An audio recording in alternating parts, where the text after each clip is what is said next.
God did not give us this land to come and eat and die. He gave us this land for us to multiply and to enlarge. And this young man sleeping here, he was selling masks, trying to become a great businessman in this nation. Hakuna hoka mwingine atauliwa. Hakuna mama mwingine anayeweka machungwa barabarani atauliwa.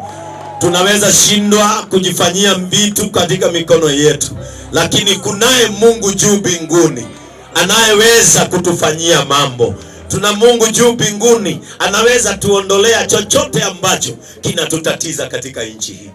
Na kwa hivyo nataka mtu achukue nafasi. That holy cry to the Lord. Praise the name of the Lord. Our national anthem is a prayer.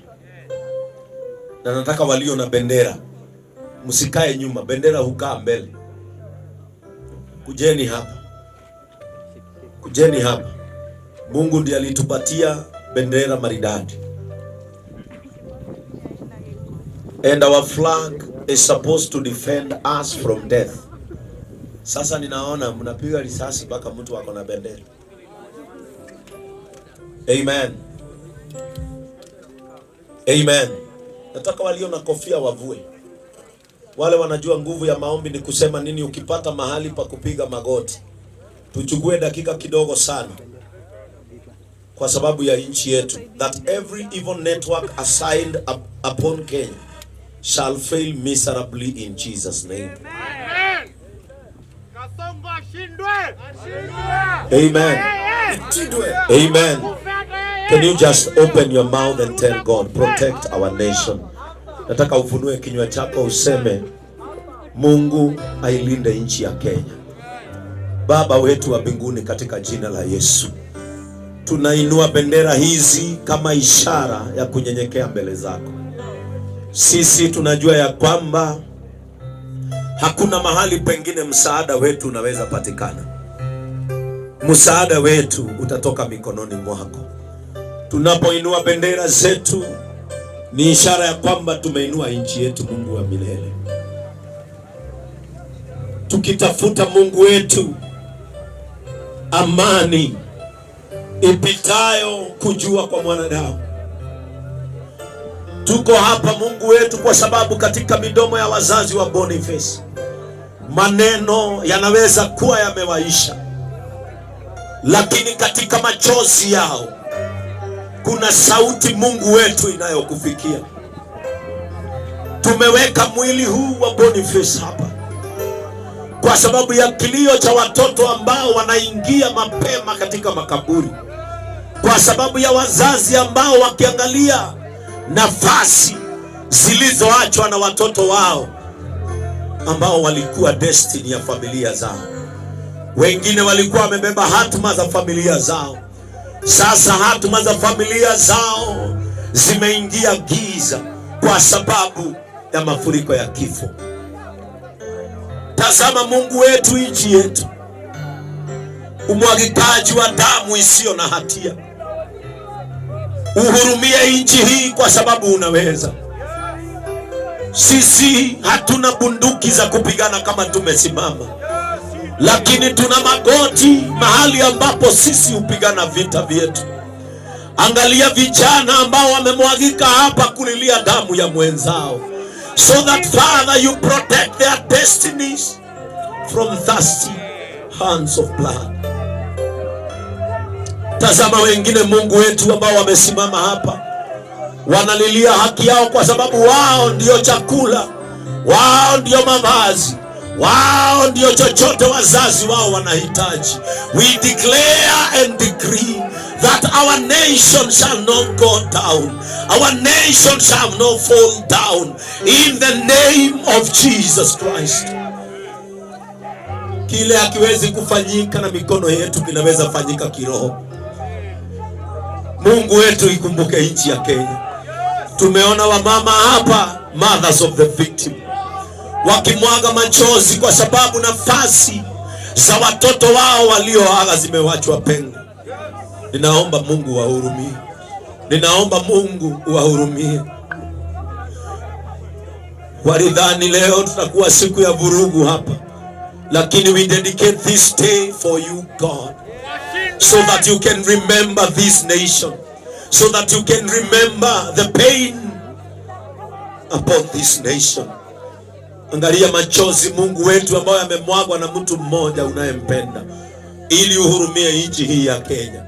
Tunaomba Mungu ukomeshe upepo wa ukabila. Sisi wote ni watoto wa nchi moja na hatuna nchi nyingine ya kukimbilia. Nchi yetu ni hii, tulizaliwa hapa. Mungu wetu, sisi ni wa hapa, na wewe ndio ulitupatia jinsi ulipatia wana wa Israeli nchi yao. Tunaomba Mungu komeshe matamshi yanayochochea umwagikaji wa damu, wanaoinua sauti watoto wetu wauliwe. Mungu wakanye gayuro makania, gayuro makania aria marakenera ruo mwathani ciana citu ikiurago. Jehova no twage ore tungika nowe makanie tu, gayuro makania theinie wa ritwa ria Jesu. Waigire we ni utumaga thamaki menyihie, nyihia ya itumare ithori kuma rucini nginya hwaini. Gayuro manyihia no maririkanie we ni woheanaga muoyo, na muoyo ni waku Ngai wa matuini.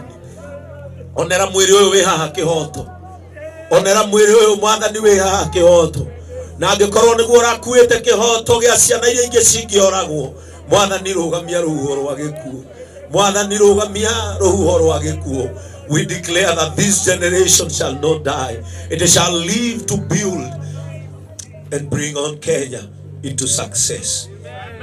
We pray this prayer in the name of God the Father, God the Son, and God the Holy Spirit.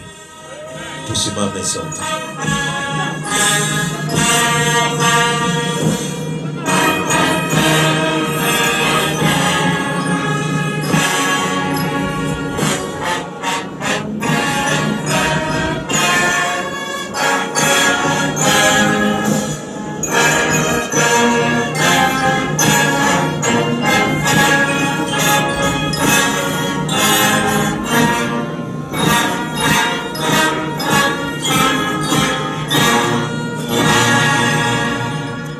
Amen.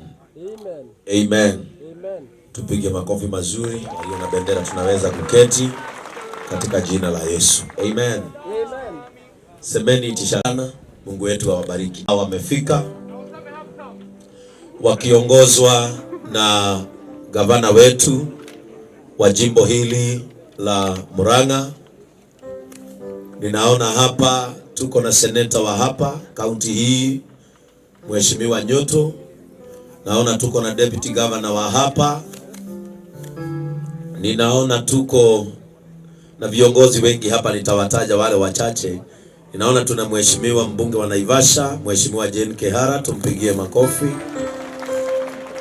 Ninaona tupo na Mheshimiwa Stephen Kalonzo Musyoka yupo hapa. Tuko na kiongozi wetu wa kule Western, Mheshimiwa Eugene Wamalwa yuko hapa. Ninaona tuna wakili wetu Mheshimiwa Okia Omtata yuko hapa. Ninaona tuna Mheshimiwa Irongo Nyakera kijana wetu hapa. Ninaona tuna baba yetu our Attorney General JB Moturi yuko hapa. Naona tuko na kabisa Jamle Kamau ako hapa. Ninaona tuko na mnanikumbusha tuko na Mheshimiwa Munyaka yuko hapa. Ninaona tuko na Mheshimiwa Sofinga wa Viviana yuko hapa. Ninaona tuko na Masi Nongari kutoka Kiambu. Ninaona tuko na MCA wetu wa Kanyenyaini Ward Grace City yako hapa. Sasa nyinyi ni wengi. Sasa naona tuko na Ndegwa Njiro hapa, wakili wetu. Naona tuko na Mheshimiwa Mwago Starehe 001 tuko na yeye hapa. Mimi najua tuko na viongozi wengi. Tuko na viongozi wetu wa Hawkers wako hapa, chairman and secretary general wako hapa, na tuko na Hawkers wetu waliofanya kazi pamoja na Boniface hapa. Tuko na makundi yetu kama Forward Circle inayoongozwa na kina Mwangi kutoka kule Kayole. Tuko na kikundi chetu ambacho kimetusaidia sana katika mazishi haya, kikundi cha Sonko Rescue Team, wapigieni makofi. Tuko na wanahabari wetu, tuko na watu wengi wako hapa, na tuko na kikundi chetu cha familia wako hapa, baba na mama ya Boniface. Mnaweza kusimama mpunge mkono hivi, baba na mama ya Boniface wako hapo na jamii yao, na pia tuko na wachungaji kutoka kanisa letu la JCM ambao hatujapata nafasi ya kuonana na wao. Mimi naitwa Bishop Ben Kamau na mimi ndio askofu wa kanisa la Jesus Christ Compassion Ministry ama JCM. Si nyinyi wote ni wa JCM? Si hiyo ndio kanisa ya watu wote? Na huyu ambaye amesimama hapa nyuma anaitwa Evangelist Bernard. Yeye ndiye alikuwa kasisi wa Boniface kwa sababu yeye ndiye youth pastor kanisani, na ndiye mnaona yeye ndiye amelia sana leo kwa sababu mimi nilimkubalia na nikamwambia JCM ni kanisa ya watu wote. Nikamwambia hata wale vijana wako na dread wakubaliwe wakuje na wakae viti za mbele, ndio siku ikifika wasikie watanyoa wafanye nini. Na nikafungua mlango nikasema watu wote waje, mtu wako soba na amelewa. Huyo amelewa atabadilikia wapi? Naye huyo ako soba ahubirie huyo amekuja akiwa nini? Na hivyo ndivyo sasa kanisa letu Mungu amelibariki. Na kwanza nilete rambirambi zangu kwa mama na baba Boniface. Mimi sikupata nafasi ya kuja nyumbani, lakini huyu ndiye alimalizia na kijana wenu, kwa sababu kijana wenu nilimjua kupitia mjomba wake Mr. Mwangi, kwa sababu Mwangi amekuwa shabiki wangu kwa redio kwa miaka 15 pale Kameme FM. Na wakati tulijua kuhusu kifo cha Boniface, kikundi chetu cha vijana ambao unaona wamekuja hapa kwa wingi, tulihuzunika. Na mimi ningekumwambia mama na baba Boniface, Mungu anajua.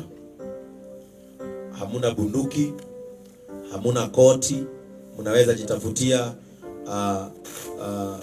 kihotoku, lakini mko na Mungu. And the Bible says that vengeance belongs to God.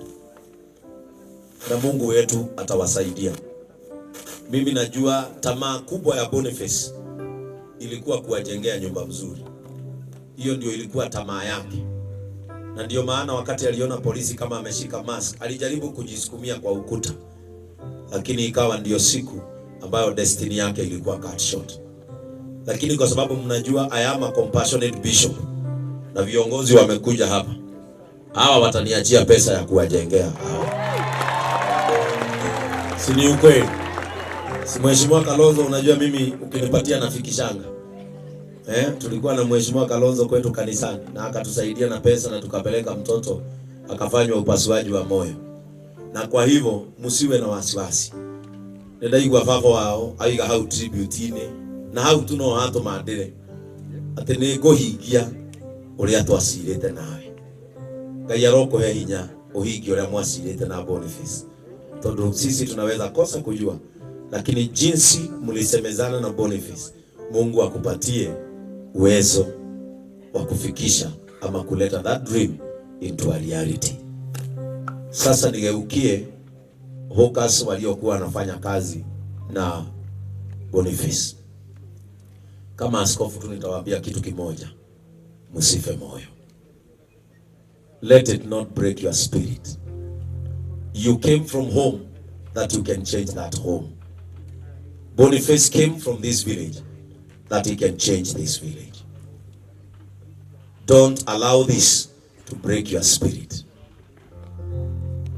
Hata ikikukwaza sana, usikie kuumia moyoni, kumbuka ya kwamba you have a mandate to execute coming 2027. Are we together? Kumbuka ya kwamba hauna nguvu leo, lakini kuna siku utakuwa na nguvu. After 5 years kuna wakati nguvu yetu urudishwe kwa mikono yetu. Ninapomalizia ndio nilete neno fupi sana. Sasa nitaongelesha serikali, kwa sababu mimi ni kasisi anayelinda wananchi, na mimi ni kasisi mmoja wa wale ambao hufanya watu wakule na wakunywe, wakishinda kazi inakosa kujipa. Niseme hivi, tuko hapa na huzuni kubwa sana tunapoangalia ambaye tulitarajia atajenga nchi akiingia kwenye mchanga. And this is not a good thing in the sight of the hopeful young Kenyans. Huyu kijana alikuwa na ambitions. Huyu kijana alikuwa na tamaa ya moyo wake. Tutaenda nyumbani na mtaona ile nyumbani alikuwa ametoka ili akabadilishe nyumbani. Na siku ya leo hii ni destiny imelalishwa hapa, because someone just became careless, or someone gave careless orders. Haifai. Bunduki si ya kutuua, ni ya kutulinda. Imenunuliwa na ushuru wetu, inilinde sio iniue. Boniface tuliona video, hakuwa hata na toothpick ya kudunga mtu. He was unarmed, hakuwa na silaha yoyote. Kwa hivyo, kwa sababu najua tuko na media nyingi hapa na bloggers, Rais wa Jamhuri ya Kenya, hii haifai katika nchi iliyokuaminia mioyo yao. Hii haifai.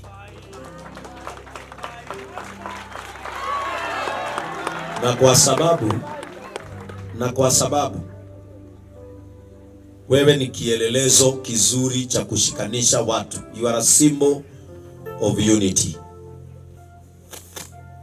Please call on your people and guide them about how to work. Wakati mfanyikazi amekosea, si mtu huita wafanyikazi wake, anawaketisha chini, anawafunza jinsi ya kufanya kazi. Rais, ita wafanyikazi wako, waonyeshe ya kwamba Mkenya sio adui, hapa ni nchi yao. Na sio vigumu. Wale vijana wanaonekana pale barabarani, kuna wale wako na a genuine cry for their nation. Give them an ear and listen to them. It is just that simple. Listen to them. Wale wanaharibu mali, wale wanaiba, wachukuliwe hatua, kwa sababu katika nchi ya Kenya tunaambiwa mkono wa serikali ni mrefu. Na hiyo ndio kilio cha askofu, kwa sababu huyu ni mshirika ameenda. Si hata mimi nimeenda hasara, sababu moyo nilikuwa nalinda, si umeenda. Sasa hii imenirudisha barabara, nifanye evangelism, kiti yake ipate mtu mwingine. Kwa hivyo polisi wetu, acheni kuua wananchi. Wapatieni nafasi ya kuishi, watengeneze ushuru, mlipwe mishahara. Are we together? And as I come to a conclusion of what I wanted to say, na nyinyi wananchi, kama askofu, I will also call on you. Kwa sababu nchi uharibika kwa sababu ya maamuzi mabaya.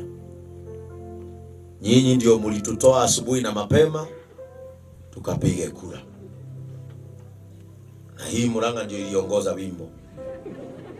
Tukaenda sisi wote na tukaitwa siafu. Si ndio? Sasa come 2027, mimi ninajua mmesoma. Na kwa sababu askofu hayuko upande huu ama hapa, nitawaambia kitu kimoja. Machungu mengine unayopitia ni kwa sababu ulifanya maamuzi yasiyo na busara. Sasa miaka miwili inayokuja, uko na nafasi tena pale. Uamke, naonanga wengine wanabebaka mpaka Githeri, uweke githeri kwa karatasi, usimame kwa laini muda mrefu, tena ufanye maamuzi mabaya. Itaturudisha wapi? Hapa. Ambia mwenzako nilikosea nchi. Si muangalie vizuri kwa macho. Kama hakuangalii ujue huyo ndiye aliharibu kabisa. Muangalie, mwambie nilikosea nchi. Alafu kila mtu ainue mkono aseme ninaapa uchaguzi ujao sitafanya maamuzi mabaya na sitakosea nchi ya Kenya tena. Wekelea mkono hapa useme nchi ya Kenya nisamehe. Nilikukosea. Sitakukosea tena. Wangapi wanaamini ndio walikosea nchi yao? Amen. Si ni ukweli? Na nilisema aje? Sasa unaona wananchi, saa hizi mko na slogans mingi. Lakini miaka ingine mngeulizwa amu ungesema, si ni ukweli? Lakini kuna kitu nilisema na nitairudia niseme hivi. Uwezo wa kubadilisha nchi upo katika mikono yenu. Lakini Wakenya hawaambilikangi. Kwa sababu ndio bado mnasemanga sasa mnabakisha mwaka mbili. Tena mtuambia hata nyinyi wachungaji mpa mnyamaze. Sisi hatupa. Sasa acha niache kuingia hapo sana kwa sababu mimi ni askofu. Nikitoa hizi nguo hata mimi tupatane 2027 nikiwa Mkenya. Sawa sawa. Kwa hivyo viongozi wetu karibuni, na tunafurahi kwa sababu ya kuonyesha umoja kwa ile familia. Na katika kitabu cha Wathesalonike wa kwanza nataka nihubiri maneno matatu peke yake, niketi viongozi watuongeleshe tumalize mazishi kama haijakuwa usiku. Sawa sawa. Nataka kusema hivi. Despite what is happening in this nation, ambia mwenzako we still have strength in our pain. Simwambie sasa mimi nikihubiri tunarudishiana. Sawa sawa. Mwambie we still have strength in our pain. Sasa mwambie kwa Kiswahili tuna nguvu katika uchungu wetu. Sasa kuna wengine hawakusikia hizo lugha mbili za mbele kwa sababu ni wa hapa. Waambie kwa Kikuyu nekore hinyo tigarite ruoine rwito. Amen. 1 Thessalonians chapter 3. Kuna mahali nilikuwa nasoma na nikaridhika sana. That despite my pain I can still gather my strength. Baba na mama wa Boniface, katika uchungu wenu tafuteni nguvu, kwa sababu kuna nguvu iliyo katika huo uchungu. And when Apostle Paul was addressing Thessalonians, kuna mambo alisema. Reverend Muriithi, utanisomea from verse 1. Na mimi nafurahi sana vile viongozi wetu wametulia wasikize neno.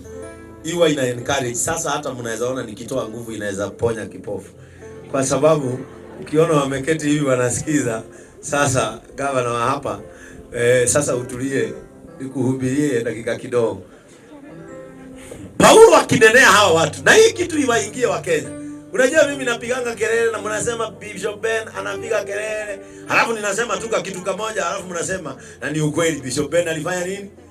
Alisema. Kwa sababu mimi nawapenda, allow me to always tell you the truth because I care for you. Wathesalonike ni wa kwanza sura ya 3 mstari wa kwanza. Basi kwa hiyo tulipokuwa hatuwezi kuvumilia zaidi, nyinyi akina nani? Nyinyi. Mimi niko sawa. Mimi mnajua huko nilikuwa nilikuwa sawa huko. Mimi ni sawa. Mimi nilijaribu kupandisha baba mlima tukaanguka na mimi tulianguka na baba yangu. Tukambalisha mpaka viatu za sports. Sisi sofinga hata mimi, lakini nyinyi ndio mnasameheanga. Sasa mimi tulijaribu tukapanda na hapa wakati huo ni Mwangi wa Iria alikuwa governor, akatuzimia sauti stima. huko Ihora. Sasa safari yetu ikakuwa ngumu kuanzia wapi hapo, lakini sasa mimi niko sawa, mimi ni askofu, lakini wakati huo nilikuwa nimeonyesha marangi yangu ni gani. Lakini sasa baada ya hiyo kuna watu wameshindwa kuvumilia. Tulipokuwa hatuwezi kuvumilia zaidi, saa hii tuliona vema kuachwa Athene peke yetu. Wakati tuliona hatuwezi kuvumilia tena, tukaamua kuachwa Athene peke yetu. Praise the name of the Lord. Amen. Tukaamua kuachwa Athene peke yetu. Lakini ni kwa sababu gani? Kwa sababu tulishindwa kuvumilia what was happening. We decided to be left alone. Kwa sababu tulishindwa kuvumilia. Mambo mengine unaona watu wakiamua hata heri wabaki peke yao, ni kwa sababu wanashindwa kuvumilia. Praise the name of the Lord. Wakashindwa kuvumilia, wakabaki peke yao. Tukamtuma Timotheo ndugu yetu. Sasa katikati yetu tukachagua mtu ambaye mnaweza kusikizana, kwa sababu sio watu wote hutumwa. Praise the name of the Lord. Amen. Sio watu wote hutumwa. Hata mkikosana na bibi yako, usitume mtu yoyote. Unaweza tuma mwanaume akaongeleze bibi yako, aende akiendaga, aidha kwa maneno mazuri ya sauti ama aonyeshwe kile hauna, na aone kumbe unamsumbuaga na una upungufu wa mahali fulani. Wakati tuliangalia tukaona yule mtu tunaweza kutuma kwenu ili awaongeleshe ni Timotheo. Praise the name of the Lord. Sijui kama tuko na Timotheo hapa. Sasa wacha tuangalie katika